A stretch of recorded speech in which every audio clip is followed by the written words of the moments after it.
안녕하십니까. 이제 벌써 6차시까지 왔네요. 원래 다른 과목은 어떻게 많이들 쉬는데 연휴도 끼고 하는데 어떻게 지구과학만 이렇게 월요일 금요일 걸려갖고 하루도 안 쉬어요. 그래서 열심히 진도 나가야겠죠. 그리고 저번 시간에 선생님이 이제 학습지를 나눠주겠다 이렇게 말을 했었는데 생각보다 학습지 배포나 저작권 관련 문제도 있고 이번에 계약 일정 관련해서 그런 문제도 있고 가급적이면 선생님이 직접 나눠주려고 해서 일단은 계속해서 수업을 진행하도록 할게요. 그래서 오늘은 앞에 보이는 것과 같이 이제 판 구조 운동과 마그마 활동 단원에 대해서 수업을 나가도록 하겠습니다. 저번 시간에 한 것만 간단히 이제 복습을 하고 넘어갈게요.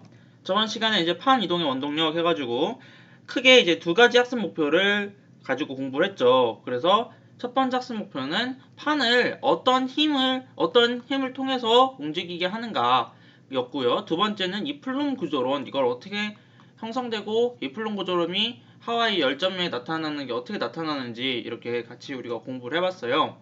그래서 첫 번째로 판 이동의 원동력에는 크게 세 가지가 있다고 그랬는데, 첫 번째 섭입하는 판이 잡아당기는 힘, 두 번째는 판이 판을 서로 밀어내는 힘, 그 다음에 이 멘틀의 끌림 힘, 이 세 개가 있다고 그랬죠. 그리고 네, 근데 여기서 이제 몇몇 학생이 질문을 했어요. 선생님이 그때 그냥 멘틀과 지각 사이에 끌림 힘이라 그랬는데, 예리하게 옛날에 우리가 이런 걸 배웠어요. 옛날에 우리가 암석권, 연약권 배웠잖아요. 그래서 뭐 지각과 멘틀 사이라고 하셨는데 그럼 암석권에 해당되는 거 아닌가요? 라고 말을 했어요. 그래서 정확히 말하면은 지각이 아니라 이 암석권, 이 판과 멘틀 사이라고, 상부 멘틀 사이라고 알면 되는데 사실 그건 그렇게 중요하지 않아요. 그냥 멘틀과 이 판, 이 지각 그 부분에 끌림 힘, 이 사이에 힘이 존재하기 때문에 라고만 서술을 하셔도 무방합니다. 그래서 이렇게 자세히 나오는 거는 이제 뭐 시험에 구조를 만약에 나오게 되면 나오겠지만, 멘틀 끌림이 할 때 이 힘의 종류가 뭐 어디와 어디 사이의 힘인가 이런 식으로 나오지 않거든요. 그래서 힘의 종류와 기작 정도만 여러분들이 공부를 하고 알고 있으면 되고요. 그 다음에 여기 이제 선생님이 시험 문제를 공부하라고 이제 과제를 내줬는데 대부분 학생들이 다 잘 과제를 해줬어요. 그래서 저번 시간에 한번 과제를 한번 볼게요. 자, 이게 과제였죠. 맨들 대류의 판의 이동 알아보기 해가지고 남아메리카판과 오스트레일리아판 사이에서 섭입대가 형성되는 지역을 찾아서 표시해보자. 남아메리카판이 있고요. 그 다음에 오스트레일리아판이 있어요. 섭입대가 형성되는 지역은 바로 이 파란색 지역이겠죠. 이 파란색 선으로 된 이곳이 섭입대입니다. 그래서 이런 식으로 표시해주면 맞고요. 정확히 말하면 섭입대를 표시할 때 판이 들어가는 방향까지 표시를 해주면 더 좋거든요. 그래서 이런 식으로 화살표로 이렇게 표시해주는 게 원래는 맞는데, 일단은 이거는 공부를 안 했으니까 그냥 이 선만 그으면 됩니다. 이것도 이렇게 원래는 위로 이렇게 돼야 돼요. 그 다음에 오스트레일리아판은 남아메리카판보다 2배 이상 빠르게 움직인다. 이러한 속도 차이가 나는 원인을 설명해보자 라고 했죠. 원인 여기 밑에 잘 설명이 돼 있어요. 섭입대의 분포와 관련이 있다. 뭐 이렇게 이동한다. 이걸 쭉 읽어보고 대부분 다 잘 써줬어요. 요약을 하면은 오스트레일리아 판이 남아메리카 판보다 2배 이상 빠르게 움직일 수 있는 이유가 얘는 이쪽으로 발산이 돼서 이쪽으로 화살표 이렇게 이동을 하고요. 얘는 이렇게 이동을 하잖아요. 그쵸? 그래서 서로 속도가 상쇄가 돼요. 근데 이 오스트레일리아 판 같은 경우에는 얘도 위로 가고 얘도 여기서 발산이 되잖아요. 위로 가죠. 그렇기 때문에 둘이 속도가 합쳐져서 조금 더 빠르게 이동을 할 수 있다. 오스트레일리아 판이. 그런 거예요. 그래서 화살표로 이렇게 표시가 돼 있잖아요. 그쵸? 그래서 밑에 표현해준 친구들도 있어요. 그리고 여기 표현해준 친구들도 있는데 다 잘했어요. 그래서 그냥 그 이유만 알면 돼요. 발산형 경계, 그다음 수렴형 경계. 수렴형 경계에서 위로 가고 얘도 위로 가고 얘는 왼쪽으로 가고 오른쪽으로 가고 해서 얘는 속도가 느리고 얘는 속도가 빠르다. 이 정도까지만 서술하면은 다 올바르게 답을 작성했다고 할 수 있겠네요. 그리고 이 플룸 상승류, 플룸이 어떻게 움직이는지 공부 잘했죠. 그 다음에 이 하와이 그림이 나오는데 이 그림 예시로 해가지고 판의 이동 방향, 이동 속도 이런 것들이 되게 중요하다고 말을 했어요. 이때 열점이 움직이는 것이 아니라 대륙이 움직이는 것이다 까지 같이 공부를 해보았습니다. 그러면 이번 시간에는 이제 판 구조 운동과 마그마 활동에 대해서 공부를 할 거예요. 어떻게 보면은 선생님이 1단원, 이 고체 지구 단원에 뭐 모든 단원이 다 중요하겠지만 가장 중요한 단원을 하나 꼽으라면 선생님은 2단원을 꼽고 싶어요. 그만큼 앞으로 딱딱한 고체 지구, 암석이나 이런 것들 공부하는 데 있어서 기본이 되는 그런 과목, 그런 단원이라고 할 수가 있겠습니다. 그런 만큼 시험 문제도 가장 이 단원에서 많이 나오겠죠. 그만큼 이제 중요하게 여러분들이 같이 공부를 할 수 있었으면 좋겠습니다. 자, 학습 목표 읽고 시작할게요. 학습 목표 처음에 뭐죠? 시작! 네, 변동대에서 생성되는 마그마의 종류를 구분할 수 있다. 두 번째, 마그마의 조성에 따라 다양한 화성암이 생성됨을 설명할 수 있다. 이게 두 가지가 나왔어요. 생소한 단어가 좀 여러 개가 나올 거예요. 뭐 변동대도 잘 모를 수도 있고 마그마도 잘 모를 수도 있고 화성암을 잘 모를 수도 있어요. 그만큼 이제 새로운 단어가 나오는데 각자 하나하나 공부를 해봅시다. 마그마 하면은 여러분들이 대부분 머릿속으로 생각하는 게 빨간색 액체, 뜨거운 액체 이런 식으로 설명을 할 거예요. 이제 그걸 좀 더 그러니까 과학적으로 표현을 해보면은 이렇게 돼요. 첫 번째, 지구 내부에서 지각하거나 멘틀 물질이 녹아서 생성된 용융 물질을 마그마라고 한다. 이게 마그마의 정의입니다. 그래서 요약을 하면은 그냥 멘틀 물질, 이런 땅에 있는 것들이 녹아서 생성된 그 빨간색, 요 빨간색 액체를 마그마라고 하는 거예요. 그래서 지하 깊은 곳에서는 지하 땅 위보다 더 뜨겁죠. 여기서 좀 의문을 가지는 학생이 있을 수 있어요. 아니 선생님 왜 지구 내부 가면은 더 차가운 거 아닌가요? 저 밑에 지구 내부 동굴로 갔는데 차갑던데요? 춥던데요? 근데 왜 지하로 가면 뜨거워서 마그마가 생겨요? 이렇게 말을 하잖아요. 이거에 대한 답을 해주자면 마그마는 지하 깊은 곳에 생성돼요. 지하 깊으로 들어갈수록 온도가 높아진다고요. 왜 높아지냐면은 압력이 높아지기 때문이에요. 지하로 들어가면 들어갈수록. 근데 우리 표면, 지표면에는 그 압력의 용량이 미비하기 때문에 우리가 살고 있는 지표면에서 그냥 놀이터에서 모래를 팠을 때 나오는 거는 시원하지만 그 이상으로 한 100m, 200m 들어가면 들어갈수록 압력이 커지기 때문에 이제 온도가 높아지는 그런 현상이 나타나게 됩니다. 그래서 녹아서 마그마가 형성이 되겠죠. 그러면 이 마그마가 어떻게 형성되는지를 한번 알아봅시다. 간단하게 설명하면은 그냥 방금 선생님이 설명한 것처럼 설명하면 돼요. 그냥 지하 내부로 들어갈수록 온도가 뜨거워지기 때문에 마그마가 생성된다 라고 하면 되는데 그거는 이제 여러분들이 초등학교, 중학교 때 설명하는 방법이고 지금은 어떻게 설명해야 되냐? 바로 이 표를 가지고 설명을 해야 돼요. 그러면 이 표를 한번 공부를 해보도록 합시다.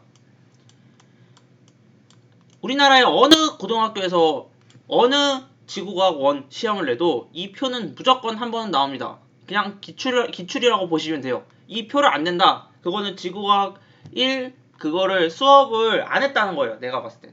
그만큼 이 표는 중요합니다. 한번 열심히 하나하나 살펴봅시다. 그러니까 토시까지 다 알아야 돼요. 표에서.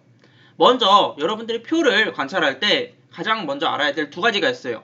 자, 그 두 가지가 뭘까요? 이런 거 안에 있는 거 되게 중요하죠. 근데 그것보다 더 중요한 게 모든 표를 분석할 때 이 가로축과 이 세로축이 뭐를 의미하는지를 봐야 돼요. 그래서 깊이 세로축은 지금 밑으로 내려가면 내려갈수록 깊이가 깊어진다 라는 것을 의미하고 있고요. 가로축은 오른쪽으로 가면 갈수록 온도가 높아진다 라는 것을 설명을 하고 있어요. 그러면 선생님이 한 곳에 점을 찍어 보겠습니다.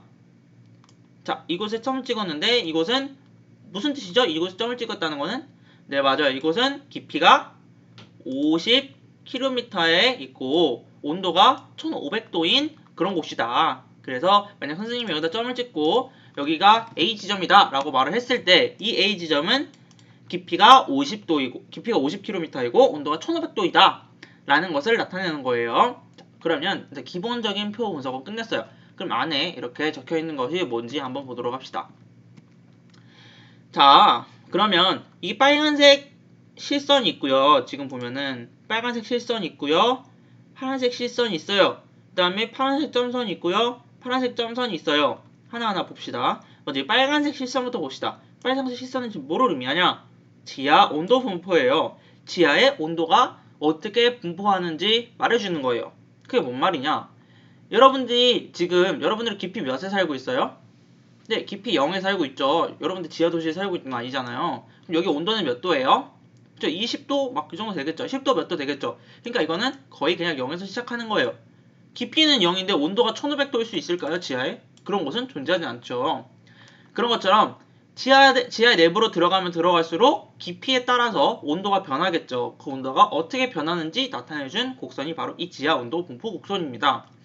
그래서 예를 들어서 깊이 50km에서는 온도가 몇 도일까요? 여기 딱 선 긋고 만나는 이 점 있죠? 이 빨간색 위에 점. 이 점이 지하 깊이 50km에서의 온도가 될 거예요. 그러면 온도가 몇 도 정도 되겠어요? 네, 맞아요. 한 700정도 될 거예요. 그러니까 여러분들이 지하 깊이 50km만 땅 파고 들어가도 온도가 벌써 700도가 된다는 소리입니다. 그럼 좀 더 깊이 들어가 볼까요? 좀 더 깊이 들어가면은 지하 100km에서는 온도가 몇 도일까요? 네, 맞아요. 지하 100km에서는 이렇게 내려가다 보면은 이렇게 딱딱 선을 그으면 한 1200도 정도 되겠네요. 이런 식으로 깊이에 따른 우리 현재 지구의 온도 분포를 나타내주고 있는 그런 그림입니다. 그러면 일단 이 선이 현재 지구의 온도 분포 선이라고 보면 되겠죠. 그런데 여러분들이 뭐가 이제 녹는다라는 정의를 생각해 볼 필요가 있어요. 녹는다는 건 뭐예요? 녹는다는 거는 고체가 액체로 이렇게 변화할 수 있는, 액체로 변화된다는 거잖아요. 그래서 이 고체가 액체로 될 때 이 변화할 수 있는 온도를 우리는 바로 용융점이라고 부릅니다. 그래서 이 용융점보다 더 온도가 높으면은 고체가 액체로 변하게 되는 거죠. 한 예시를 들어볼게요. 얼음의 용융점은 몇 도일까요? 네, 맞아요. 0도예요. 0도가 되면은 얼음이 물로 변하게 되죠. 그런 것처럼 고체였던 얼음이 0도보다 높아지면, 예를 들어서 2도 혹은 예를 들어서 3도가 되면은 용융이 되는 거예요. 네. 그런 식으로 용융점을 다 가지고 있어요. 초콜릿 같은 경우에 용융점이 몇 도일까요? 네, 맞아요. 한 실온에 10도 정도만 되면은 녹죠. 그래서 10도보다 낮으면 초콜릿이 안 녹는데 그 이상으로 가면은 녹기 때문에 초콜릿의 용융점은 10도입니다. 이런 것처럼 일정 온도 이상이 되면은 녹는 그런 걸 용융점이라고 하는데요. 위에서 마그마가 고체 상태의 멘틀과 지각이 녹아서 액체가 된 거를 마그마라고 했어요. 그러면 마그마도 역시 용융점이 존재하겠죠. 그 용융점을 나타내준 것이 바로 이 용융곡선입니다. 그래서 용융곡선이 지금 크게 두 개가 있어요. 크게 세 개가 있어요. 세 개가. 자, 하나하나 알아볼게요. 첫 번째는 물이 포함된 화강암의 용융곡선, 두 번째는 물이 포함된 멘틀의 용융곡선, 세 번째는 물이 포함되지 않는 멘틀의 용융곡선이에요. 그러면 용융곡선이긴 한데 각각 종류가 달라요. 왜 이렇게 종류가 많냐? 그건 당연히 지각과 멘틀에 존재하는 암석의 종류가 다르기 때문이에요. 지각과 멘틀에 모두 똑같은 암석만 존재하면은 용융곡선이 이렇게 다양하게 존재할 필요가 없겠죠. 근데 멘틀에는 정말 많은 종류의 암석이 있고 그게 멘틀 용융곡선, 그다음 지각에도 다양한 용융곡선이 존재할 거예요. 그런 것처럼 이제 다양한 용융곡선에 따라서 어떻게 이제 변하게 되는지 한번 알아보도록 할게요. 첫 번째로는 이 물이 포함되지 않는 멘틀의 용융곡선이에요. 이게 기본이라고 보시면 돼요. 이 파란색 실선이에요. 우리 지각 혹은 멘틀, 지구 내부에서 가장 많은 것을 차지하는 게 바로 멘틀이죠. 이 멘틀, 대부분의 멘틀은 뭘로 이루어져 있느냐? 감남암, 현무암질 이런 것들로 이루어져 있어요. 그래서 정확히 이 암석의 종류가 뭔지는 알 필요가 없어요. 그냥 그냥 이해를 돕기 위해서 선생님이 말한 거예요. 그래서 이런 것으로 대체적으로 이루어져 있고요. 멘틀이 녹기 위해서는 높은 온도를 필요로 해요. 상대적으로. 그러니까 지각, 여러분들이 살고 있는 이 지각에는 뭐 다양한 암석들이 있잖아요. 그 지각의 암석보다 멘틀에 있는 암석이 조금 더 녹는데 높은 온도를 필요합니다. 즉 용융점이 멘틀이 더 높습니다. 그렇기 때문에 이 물이 포함되지 않은 멘틀의 용융곡선은 상대적으로 온도가 높은 곳에 형성될 수밖에 없어요. 그래서 지금 이 실선 있잖아요. 파란 실선이 이렇게 존재하게 됩니다. 이게 용융곡선이에요. 이 용융곡선을 어떻게 해석하느냐? 이 빨간색 지하 온도 분포 해석한 거랑 똑같아요. 깊이 100km에서 멘틀에 있는 물질이 녹으려면 몇 도가 필요하다? 1400도가 필요하다. 무슨 말인지 아시겠어요? 네, 그렇게 해석을 하시면 됩니다. 그럼 깊이 50km에서는 이 물이 포함되지 않는 멘틀이 녹으려면 몇 도가 필요하다? 네, 맞아요. 한 1300도 정도가 필요하다. 이렇게 설명하시면 되겠습니다. 그런데 현재 지구엔 온도 분포가 어떻게 돼요? 이 빨간색이잖아요. 그쵸? 깊이 100km에서 온도가 몇 도예요? 네, 맞아요. 한 1200도 정도밖에 안 돼요. 그럼 물이 포함되지 않은 멘틀이 녹으려면 몇 도가 필요해요? 네, 1400도가 필요해요. 그럼 녹을 수 있어요? 없어요? 없어요. 한마디로 이 빨간색 지하 온도 분포보다 다 오른쪽에 있잖아요. 그쵸? 그럼 물이 포함되지 않는 멘틀은 자연적으로 녹을 수가 있을까요? 없을까요? 네, 없어요. 아무리 깊이 들어가면 들어갈수록 멘틀의 용융 곡선도 점점 필요한 온도가 높아지기 때문에 지구상에서 물이 포함되지 않는 멘틀이 용융되기는 상당히 어렵다는 것을 알 수가 있습니다. 그러면 한번 다시 다 지우고 깨끗이 할게요. 그러면 이제 두 번째 봅시다. 이 파란색 점선을 볼게요. 이 점선은 물이 포함된 멘틀의 용융 곡선이에요. 얘하고 차이가 있다면 이 실선이 어떻게 됐을까요? 네, 조금 왼쪽으로 이렇게 왔죠. 그러면 여기서 한번 살펴보도록 할게요. 자, 지하 100도에서 아까 물이 포함된 멘틀이 녹으려면은 몇 도가 필요했죠? 네, 맞아요. 여기 보면은 1400도에서 500도 정도가 필요했어요. 그리고 현재 100도에서 지구의 온도는 몇이에요? 지구의 온도는 한 1300도 정도 돼요. 근데 물이 포함됐을 때 매직이 일어납니다. 어떤 매직이 일어나냐? 물이 포함된 멘틀의 용융 곡선은 지하 100도에서는 한 1000도만 돼도 녹을 수가 있어요.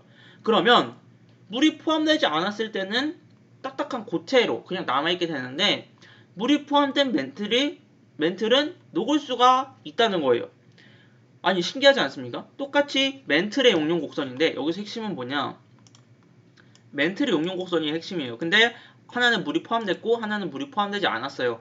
그래서 물이 포함되지 않은 거는 지하 100km에서 녹을 수가 없고요. 물이 포함된 거는 녹을 수가 있다는 거예요. 그러면 이 차이가 왜 나타나느냐? 왜 나타날까요?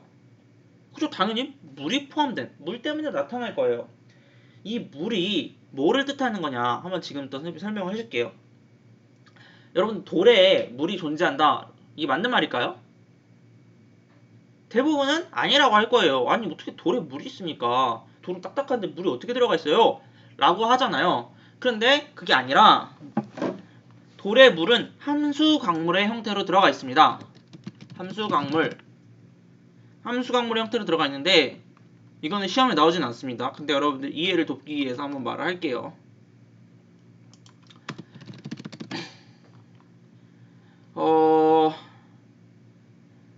여긴 잘 안 나오네요. 보통 원소의 식을 보면은 여러분들의 그걸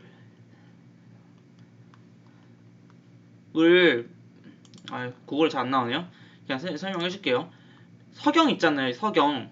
암석이 아니긴 한데 화강암이나 이런 암석에는 물이 한수강물의 형태로 존재를 합니다. 그래서 그 물 안에 그 암석 안에 들어있던 물이 존재를 하고요. 근데 그 물이 존재를 할 때와 하지 않을 때 큰 차이가 있거든요. 그 차이가 뭐냐면 물은 암석에 있는 그런 원소들 사이의 결합을 약하게 만듭니다. 그래서 물이 포함되지 않는 거는 암석의 결합이 되게 딱딱해요. 그런데 물이 포함된 거는 암석 사이의 결합이 상대적으로 느슨합니다. 그러면 여러분들은 생각을 한번 해봅시다. 딱딱하게 서로 결합이 잘 돼 있는 게 녹이기 쉽겠어요? 결합이 잘 되지 않은 게 녹이기 쉽겠어요? 맞아요. 결합이 잘 되지 않은 게 녹이기 쉽겠죠. 그래서 물이 포함되면은 암석 사이의 결합이 약해지고 그 결합이 약해지기 때문에 용융점이 낮아지는 겁니다. 그래서 물이 포함되지 않을 때는 용융 곡선이 이런 식으로 되어 있는데 물이 포함될 때는 용융점이 낮아져서 이런 식으로 용융 곡선이 돼서 이제 녹을 수가 있는 거예요. 무슨 말인지 아시겠어요? 그래서 암석 사이에 물이 있다. 근데 물은 여러분들이 알고 있는 그 삼다수 그런 물이 들어가 있는 게 아니라 그냥 물이 원소의 형태로 H2O 있죠. 화학식. 그런 형태로 들어가 있다. 이렇게 설명을 하시면 됩니다. 원자 단위, 분자 단위, 그러니까 분자 단위로 들어가 있기 때문에 여러분들 눈에는 보이지 않아요. 아시겠어요? 그러면 하나 또 질문을 낼게요. 물이 포함된 멘틀이 깊이 50km에서 녹을 수 있을까요? 여기서 녹을 수 있을까요? 네, 여기서는 녹지 못합니다. 왜냐면은 여기서 지하의 온도는 몇이죠? 네, 맞아요. 이 정도에 지하의 온도는 지금 한 700도 정도 될 거예요. 근데 물이 포함되지 않을 때는 1200도가 돼야 녹는데 물이 포함될 때에도 역시 한 1000도 정도는 돼야 녹는 걸 알 수 있어요. 물이 포함되면 용융점이 낮아지긴 하지만 지하 50km에서는 낮아진 것조차도 녹이기 힘들어요. 무슨 말인지 아시겠어요? 그래서 물이 포함돼도 지하 깊이 50에서는 녹을 수가 없다. 이런 식으로 이 그래프를 해석을 해주셔야 되는 거예요. 아시겠죠? 그래서 이런 식으로 그래프를 해석하는 법을 길러야 된다. 이렇게 아시면 되고요. 자, 가장 낮은 거, 용융곡선의 용융점이 가장 낮은 게 뭘까요? 네, 이 물이 포함된 화강암의 용융곡선이에요. 차이가 뭘까요? 여기는 물이 포함된 멘틀의 용융곡선이고요. 물이 포함된 화강암의 용융곡선이에요. 이 두 개가 차이가 왜 이렇게 차이가 이렇게 그려놨냐?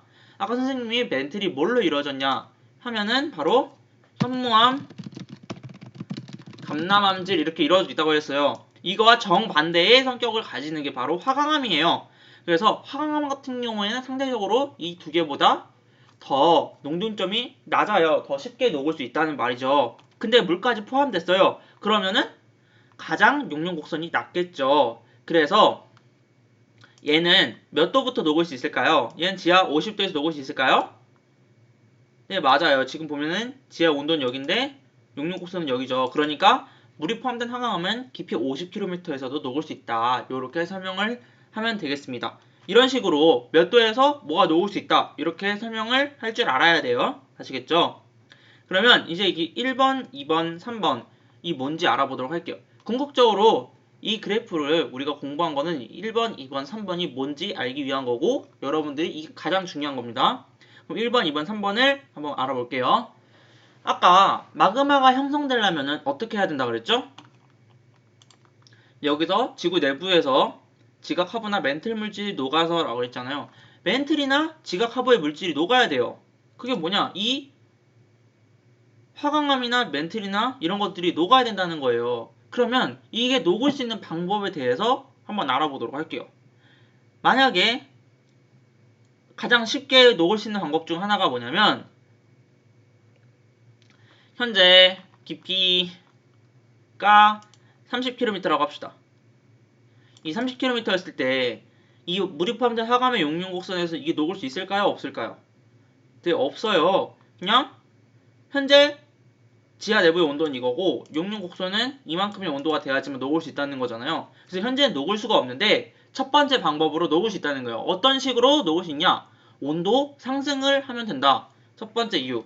온도 상승에 의한 대륙 지각의 용융으로 마그마 생성 이랬잖아요. 간단해요. 그냥 온도가 지금 내추럴한 상태, 그냥 지각 내부로 들어가면은 원래는 온도가 한 400도 정도 돼야 되는데 어떠한 요인에 의해서 온도가 높아져 버리면은 녹을 수 있겠죠. 어떻게 온도를 높이냐? 그거는 좀 더 공부를 하겠습니다. 그래서 여기 첫 번째로 여러분들이 알아야 될 거는 바로 온도 상승. 이 키워드 지금 노란색으로 사인펜으로 형광펜 치세요. 이렇게 노란색으로 치세요. 이렇게 브러쉬 노란색 이렇게 막 치세요. 여기 되게 중요한 겁니다. 온도 상승 아시겠죠? 온도 상승이 되면은 온도 상승이 돼서 이 용융점보다 높은 곳으로 온도가 올라가면은 녹을 수 있게 돼요. 단순하죠. 그럼 두 번째 봅시다. 두 번째는 뭐냐면 여긴 3번이라고 돼 있지만 선생님 이걸 먼저 말하고 싶어요. 물의 공급에 따른 멘틀 용융곡선 하강으로 마그마 생성이라고 돼 있잖아요. 자, 여기서 두 번째 핵심 키워드는 바로 이 물의 공급입니다. 물의 공급 한번 치세요. 원래 아까 선생님이 말했던 것처럼 이 일반적인 멘틀의 용융곡선은 녹을 수가 없어요. 근데 어떻게 되면은 멘틀이 녹을 수가 있다 그랬죠? 네, 맞아요. 물이 포함되면은 용융점이 낮아지기 때문에 용융이 될 수 있다 그랬죠? 그래서 두 번째 이유는 바로 물의 공급입니다. 물의 공급이 되면은 바로 이 용융 곡선이 어떻게 이동해요? 왼쪽으로 이렇게 이동하겠죠. 그래서 화살표가 왼쪽으로 되어 있는 거예요. 이 파란색 점선이 파란색 실선이 파란색 점선으로 이동한다. 이렇게 되는 거예요. 그리고 마지막 요인은 뭐냐? 바로 멘틀 상승에 의한 마그마 생성으로 되어 있잖아요. 옆에다가 이렇게 하나 적읍시다. 압력 감소. 그냥 깊이 감소 이렇게 적읍시다. 깊이가 감소하게 되면은 압력이 감소하겠죠. 네. 이 두 개가 동일한 말이에요. 그래서 두 개 한번 적어 놓읍시다. 이게 세 번째 원인이에요. 화살표가 위로 가죠. 깊이가 100에서 50으로 가요. 깊이가 100에서 50으로 가면은 깊이가 감소하는 거죠. 깊이가 100에서 50으로 가면 또 뭐가 감소해요? 압력이 감소하게 돼요. 깊이가 감소하거나 압력이 감소하게 되면은 이게 원래 여기 있었는데 어디로 가요? 여기로 가요. 여기로 가면은 짠, 여기 선생님 점을 하나 찍었어요. 여기랑 비교하면은 어떻게 돼요? 자, 표시가 안 되네. 깊이가 감소해서 여기 갔어요. 근데 멘틀의 용융 곡선은 여기에요. 그럼 녹을 수 있어요? 없어요? 네, 있죠. 여기서 보면은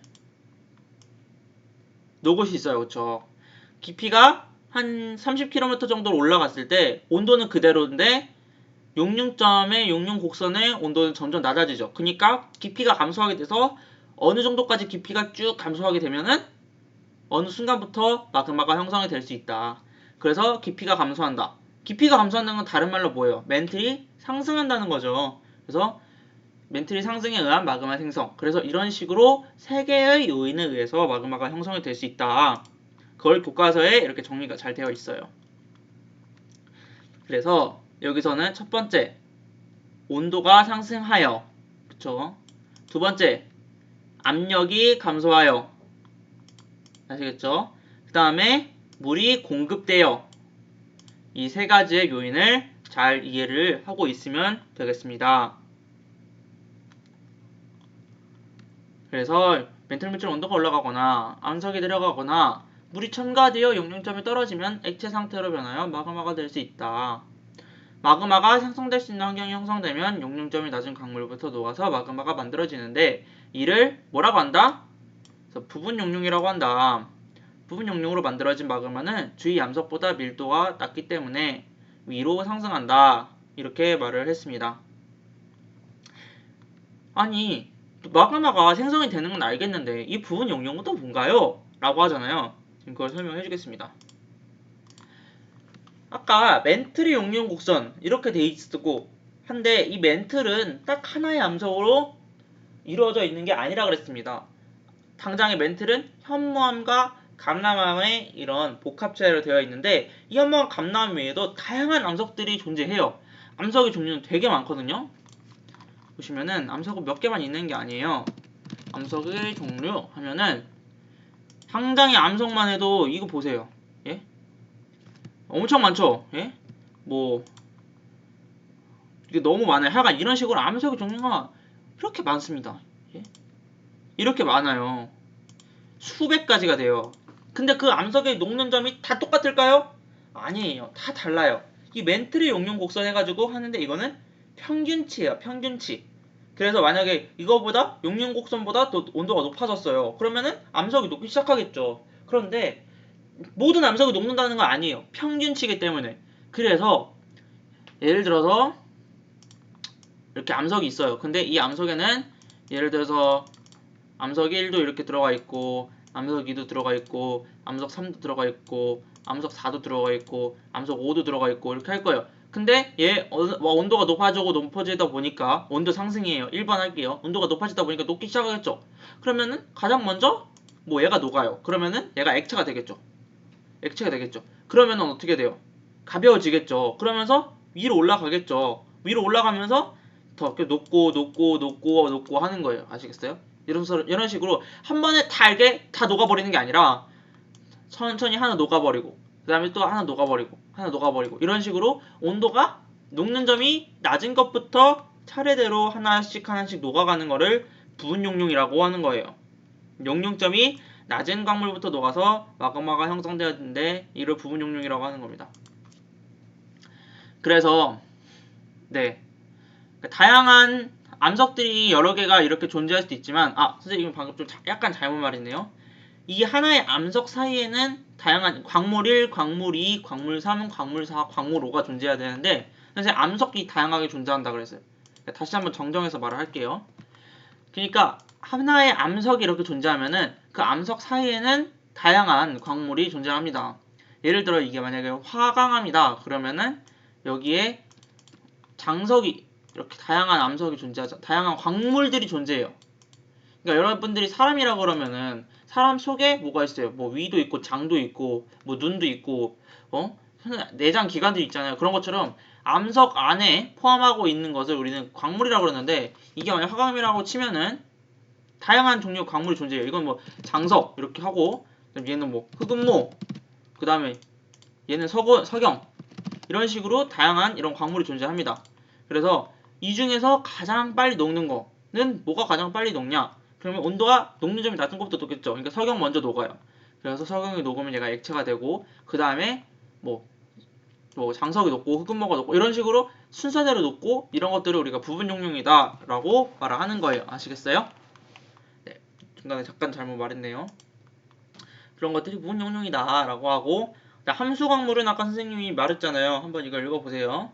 이거 보시고 정확하게 뭐 암석 안에 삼다수가 들어가 있다, 그게 아니라 암석 사이에 그런 화학적으로 원소식으로 이런 식으로 물이 들어가 있는 거다 라고 설명을 해주시면 되겠습니다.